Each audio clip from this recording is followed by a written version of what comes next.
राजधानी देहरादून में पिछले 150 दिनों से ज्यादा आमरण अनशन पर बैठ चुके नरसिंह एकता मंच के जो कर्मचारी हैं वो आज राजधानी देहरादून में सुबह सवेरे एकजुट हो चुके हैं और हम तस्वीरों में देख सकते हैं कि इस एकजुटता होने का कारण ये है क्योंकि ये जो टैंक आपको दिख रहा है इसके ऊपर ये सब चढ़ चुके हैं। सुबह 5 बजे ये बैठे हैं टैंक के ऊपर चढ़कर और यहाँ से अब इनकी एक सूत्रीय मांग है कि सरकार से जो ये लंबे समय से अपनी मांग कर रहे हैं उसको यहाँ पर पूरा किया जाए और जो तमाम जो दिक्कतें इनके साथी कर्मचारियों को झेलनी पड़ रही है उसको कैसे सरकार दूर करेगी। नवल पुंडीर अध्यक्ष नरसिंह एकता मंच के, वो इस वक्त हमारे साथ हैं। नवल, किस तरह से आप लोगों का आक्रोश है वो अब टंकी के माध्यम से आ रहा है? ये जो सब चीजें हैं सरकार ने हमें बेहोश किया है इस चीज के लिए, अपने आप से हमने कोई कदम नहीं उठाया है।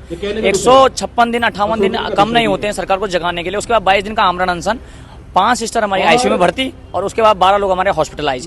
और उसके बाद मंत्री जी द्वारा हमें यह कहा जाता है कि 70% डॉक्टरों ने कंप्लेन करी है जो पहले लोग लगे हुए नौकरी में उनके, तो उनकी समस्याएं और उनकी समस्याओं का भुगतान हम लोग क्यों करें? क्या आपने हमें एक बार मौका दिया सरकारी सेवाओं में आने का? अगर आप मौका देते हमारे ऊपर कोई कार्रवाई करते तो वो बात अलग है। तो हमारा ये उग्र आंदोलन क्यों करना पड़ रहा है हमें? अब अपनी जायज मांगेगी तो मांग रहे हैं हम आपसे, और क्या मांग रहे हैं? जो तमाम हमारे 2000 बच्चे छूट गए हैं उनके लिए रोजगार ही तो मांग रहे हैं और रोजगार हम अपने लिए मांग रहे हैं। स्वास्थ्य सुविधा मजबूत होंगी और वो किसकी होंगी? प्रदेश सरकार की होंगी। और हम कौन सी आपसे कल मांग रहे हैं? हम आपसे कह रहे हैं कि आप 1-2 साल के अंदर अंदर करिए कुछ ना कुछ, तो आप एक इसके लिए रास्ता बनाइए। लेकिन सरकार अभी जस की तस बनी हुई है और कोई इसमें नहीं ले रही है। अब हम लोगों ने अपने प्राणों को दांव पे लगाकर लगता नहीं कि आप लोग टैंक पे चढ़ो ये गलत कदम होगा, जान भी इस पे खतरे में आ सकती है? देखिए, हमें तो पूरा पता है कि इसमें जान भी हमारे लोगों की दांव पे अब लग चुकी है। तमाम प्रदेश भर में हमारे लोग आत्महत्या करने के लिए तैयार हैं। साथ ही साथ अगर देखा जाए तो जब रोजगार ही नहीं है तो धाराएं भी अगर हम पे लगती हैं तो क्या उन धाराओं का महत्व है? जब रोजगार ही हमारे लोगों के पास नहीं मिल सकेगा तो ऐसे में हमारे लोगों के लिए अपना जीवन यापन करना बहुत ही मुश्किल हो जाएगा। तो सरकार को कहीं ना कहीं सुधूर लेनी चाहिए और एक रास्ता कहीं ना कहीं हमारे लोगों के लिए बनाना चाहिए। नवल पुंडीर थे नरसिंह एकता मंच के जो कर्मचारी हैं, जो इससे जुड़े हुए लोग हैं। तमाम लोग यहाँ पर आप देख सकते हैं तस्वीरों के माध्यम से हम आपको दिखा रहे हैं। ऊपर वो बैठे हुए हैं, ऊपर की तस्वीरें भी हम आपको दिखा रहे हैं कि कैसे तमाम जो लोग हैं सुबह सवेरे मंच पर आए, एकजुट हुए और सीधे इन्होंने जो अपना प्रदर्शन उग्र करने का फैसला लिया और सीधे तौर पर अब जो राजधानी देहरादून के परेड ग्राउंड स्थित पानी का टैंक है वहां पर ये चढ़ चुके हैं। और आप इसके बाद तस्वीरों में देख सकते हैं देहरादून में जो इनके तमाम साथी हैं, अन्य जो कर्मचारी हैं जो लगातार अपने आंदोलन को सपोर्ट कर रहे थे वो यहाँ पर पहुंचे हैं और अपनी जो मांगे हैं उनको लेकर यहाँ पर लगातार प्रदर्शन कर रहे हैं।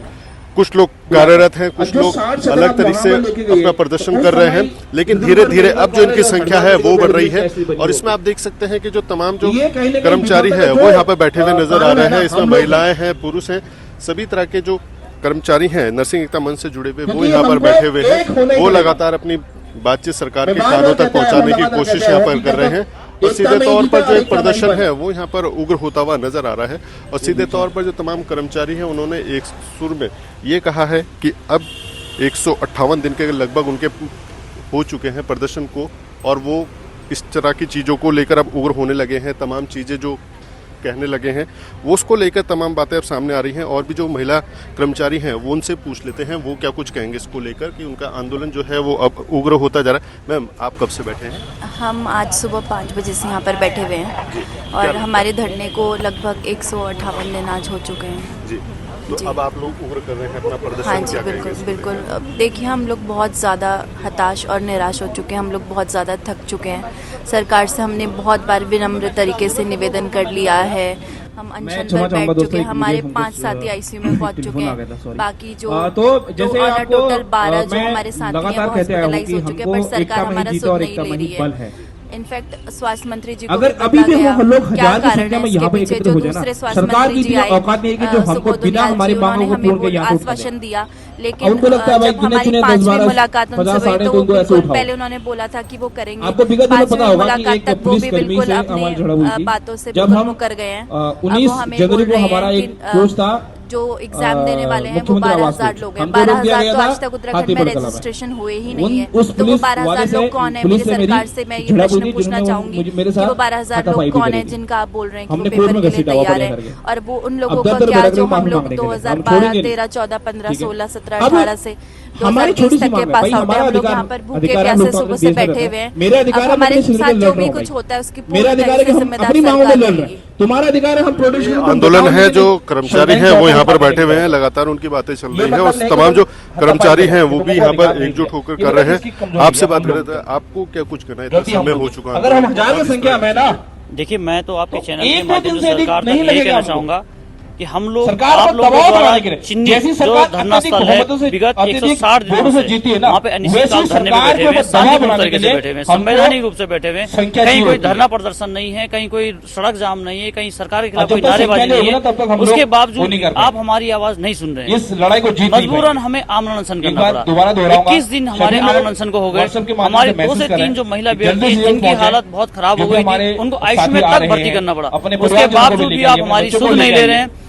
आप उनका रोजगार सोचिए हमें दे नहीं अभी बहुत सारे रहे, यहाँ उम्र पर हमारी जो ओवरेज होने हमारे, वाली है, शासन फीमेल, प्रशासन हमारी सुन नहीं रहा महिला है। नशा तो मुक्त हमारे पास वॉशरूम जाने टंकी का पे होगा, चढ़ने और कुछ आत्मदाह के अलावा ऑप्शन क्या बचता है, ये हम सरकार से बेचारों जानना को चाहेंगे। सोचो। आप हमें बता दीजिए, हम वो करने को भी तैयार हैं। तो हमारा आपके माध्यम वो से कहाँ सरकार से जाएंगे? यही निवेदन रहेगा कि हमारी जो जायज मांगे हैं आप हमें वर्षवार के तहत तो सरकारी सेवा में आने का मौका दें, जैसे हमारे सीनियर्स को दिया है। गंभीरता से इसको लेना होगा। और मैं तो जो आक्रोश है कर्मचारियों का वो देखने को मिल रहा है और तमाम जो कर्मचारी हैं वो यहाँ पर प्राइवेट जुटे अस्पतालों में हैं और भी लोग हैं। जितने भी मैम आपसे पूछना है, प्राइवेट आपको क्या कुछ कहना है? अभी मैसेज से काम बैठे कर रहे हुए हैं आज ना। सड़कों पे आ गए। कार्य बहिष्कार करो। सर, सारे मेरा नाम लोग आ जाओ लक्ष्मी यहाँ है। मेरे पति ने किया है अरे, नर्सिंग का कोर्स, मैं प्रणाली उनकी बनाते तरफ हैं से आई सदैव के लिए कि हूँ। वर्ष सर, बार के उन्होंने तहत है। कितने टाइम से जब तक अनशन हमारे कर रहे हैं, जो कोई सीनियर सुन ही होते नहीं रहा है। 8-10 साल 5 सुनना साल, 10 चाहिए ना, साल अनशन कर रहे हैं, मजबूरी हो, मजबूरन में टंकी पर चढ़े हैं।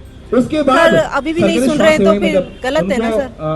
आपको परिवार छोड़ के यहाँ बैठो, आप पति खुद आंदोलन है। बच्चों को हम छोड़ के आ रखे हैं, हम सास ससुर मेरे चल नहीं सकते, मैं उनको छोड़ के आई कोई भी गरीब आदमी प्राइवेट अस्पताल तो में सोचना क्यों चाहिए लगता है प्रशासन को मरीज कि के लिए? इतने ये लोगों उनको का पता है भविष्य भाई, की बात है। ना बच्चे डॉक्टर हम भी उन्हीं की पूर्ण शासन मात्रा के में हैं। है, ना नर्सिंग ऑफिसर हैं कोई पूर्ण मात्रा में। लगातार जो आक्रोश है परिवार के साथ यहाँ पर लोग दिख रहे हैं, तमाम अपनी बातें कर रहे हैं और सीधे तौर पर जो एक उनका विरोध प्रदर्शन है वो यहाँ पर होता हुआ नजर आ रहा है। और इसमें खासी संख्या में आप देख सकते हैं तस्वीरों में खासी संख्या में यहाँ पे जो आंदोलनरत कर्मी ये हैं, मतलब वो फिर यहाँ पर पहुंचने भाई, लगे हैं और ये जो एक उनका प्रदर्शन है वो अब उग्र होता हुआ नजर आया। लगभग 158 दिन इनको धरना प्रदर्शन करते हुए हो चुके हैं। पहले स्वास्थ्य मंत्री धन सिंह रावत थे, उनके साथ इनका पत्राचार हुआ, बातचीत हुई, कई बातें आगे बढ़ी, आश्वासन मिले, लेकिन मंत्री पद बदल गया। अब स्वास्थ्य मंत्री सुबोध उनियाल है, उनको बधाई देने के साथ ही नर्सिंग एकता मंच ने अपने मांग पत्र भी उनको सौंपा था कि आप तमाम जो हमारी व्यवस्थाएं हैं उनको सुनिश्चित करने का काम करें।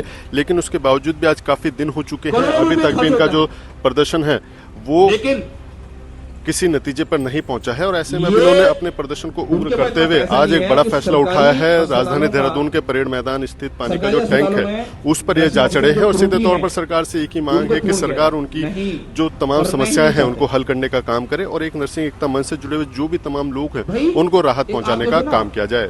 अजीत काम्बोज, उत्तराखंड न्यूज, देहरादून। नर्सिंग एकता जिंदाबाद।